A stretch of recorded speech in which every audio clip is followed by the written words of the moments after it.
everybody. Please welcome up on stage Screenwriter Paul Laverty.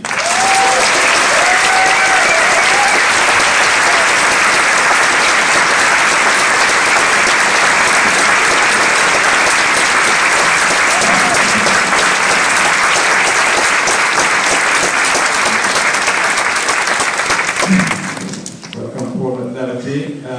Tonight we will have a discussion of around 20 minutes together, and after that you in the audience will be able to participate in the discussions and ask questions to Paul Laverty.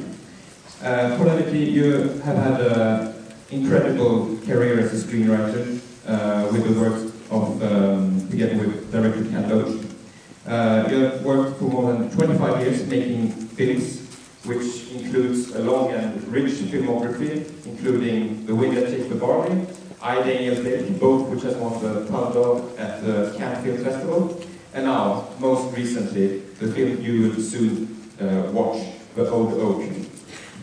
To start off this discussion, I would be interested to know from the start when you became a screenwriter, what made you interested in screenwriting, and how did you become a screenwriter? Okay, thanks very much.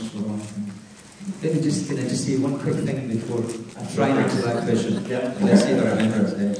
I just say what an enormous pleasure to be here. Ken sends his very, very best. He's still as sharp and as quick as he ever was, but he's a little bit more fragile. So he's very, very sorry not to be here, and sends his very best. And he told me about this beautiful theatre. So it's a real privilege to actually see it with my own eyes. And also, can I just say as well, just what a pleasure it is to see a full cinema. 500.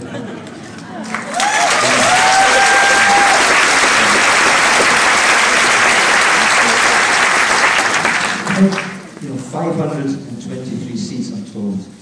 And isn't it just remarkable? I think in these barbaric times, when there's so much cruelty, so much fake news, so much lies, so much violence, that people come together and with a predisposition to sit down and put yourself in someone else's shoes.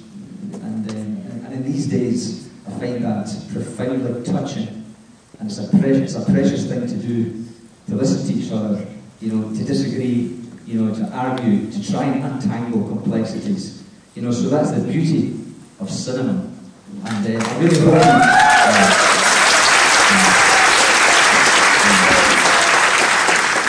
and it's totally heartbreaking for me to hear that this beautiful space, might close. We lost our independent cinema in Edinburgh. I'm from Glasgow, and I live in Edinburgh now, and we lost our film house. And with that, we lost the Italian festival, the French festival, European cinema, political cinema, all these debates in a city of, with 4 universities. And you don't realise what you lose till it's gone. So there must be a creative and imaginative way to save this cinema. So good luck.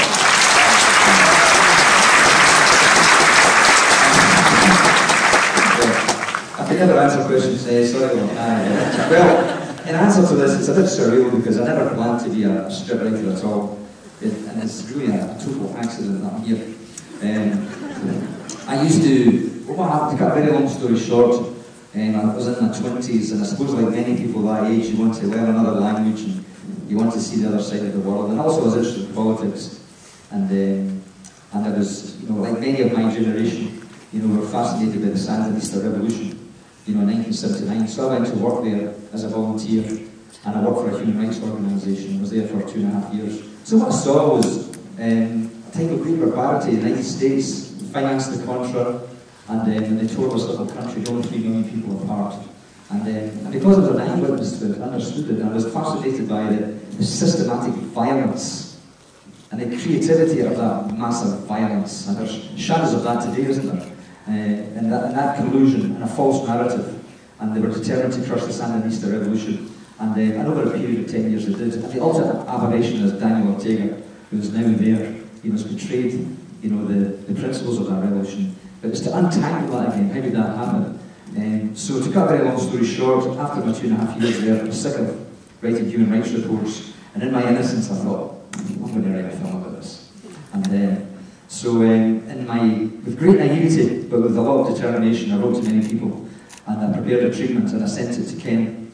And what was wonderful about it from the very beginning, he was curious.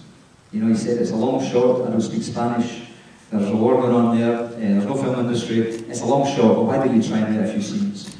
And the difference between writing treatment and just writing a scene where you get people, you know, you have to choose their class, you have to choose how they speak. And that was like a drug. And I wrote up the first half of Carla's song. And after that he said, well, let's have a bash. But it was 5 years between then and getting the film made.